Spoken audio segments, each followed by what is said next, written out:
WWE has been touting a lot of success lately with ticket sales, revenue, views, WrestleMania 40, WWE Raw, ratings, and that continues here with the Smackdown before Mania. We did the ratings review, and now we're going to do the quarter by quarter hours review. Welcome back, guys, to Fog Wrestling. Now, I'm not going to spend too much time on this. I know it's outdated, but it was WrestleMania weekend, so a little bit late at actually reacting to this, and this is going to be a regular thing going forward.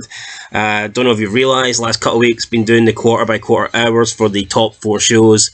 By top 4 shows I mean Raw, Smackdown, Dynamite and Collision, and I get it, NXT is getting more ratings than Collision. NXT is probably better to watch than Collision, but I just feel like NXT doesn't really matter. It's development. WWE aren't really trying to push NXT that much, therefore the ratings don't matter that much as the other 4 shows. So there you go. That's why we're not doing NXT ratings. If you want to see NXT ratings, then put down in the comments, type in NXT, and then I know. And if I see that, I'll do it. It's as simple as that. But right, let's get into SmackDown. So it was the best SmackDown since December 2022 in terms of the overall rating. And the quarter by quarter hour ratings, like I said, not going to spend too much time going over all this, but they were very, very strong. The best rating was a 2.688 million.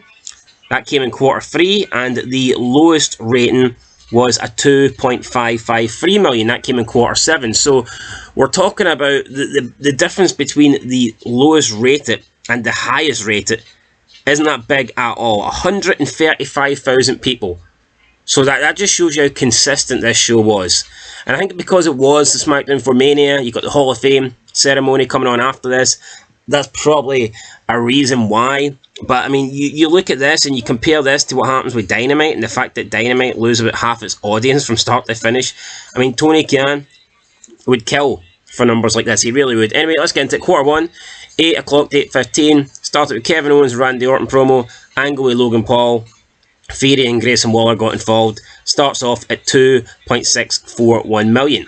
Quarter 2 sees a 3% drop with the Orton angle continuing and the Andre the Giant Memorial Battle Royal beginning.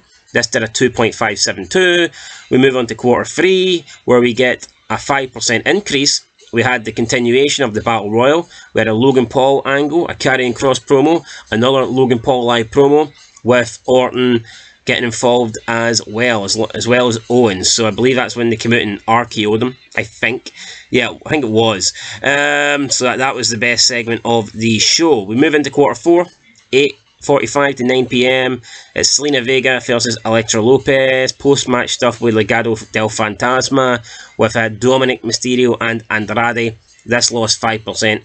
Came in at 2.563 million.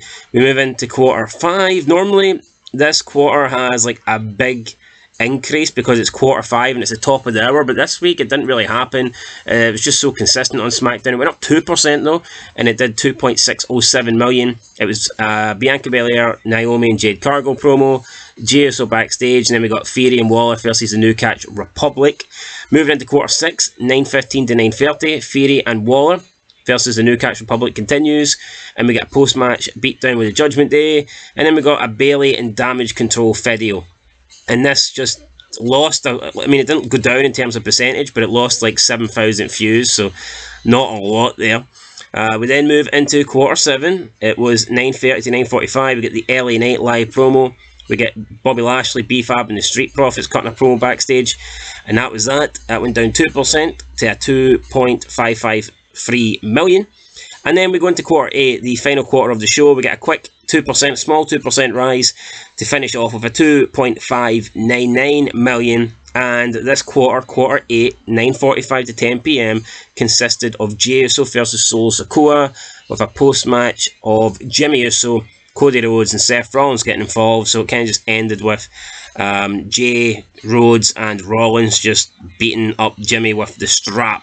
So I mean, Cody Rhodes and Seth Rollins have been on the end of beatdowns in previous weeks. This time it was the turn of a Bloodline member, and that Bloodline member was Jimmy Uso. So that is the breakdown, guys. Like I said, this isn't going to be overly long because it is kind of outdated. I don't really feel the need to go on about it for a long length of time, a lengthy amount of time. So that's going to do it. Like I said, good ratings for SmackDown. When we get back into the flow of things this week, I will be going back to like longer breakdown videos, and I will analyse the quarters a bit more.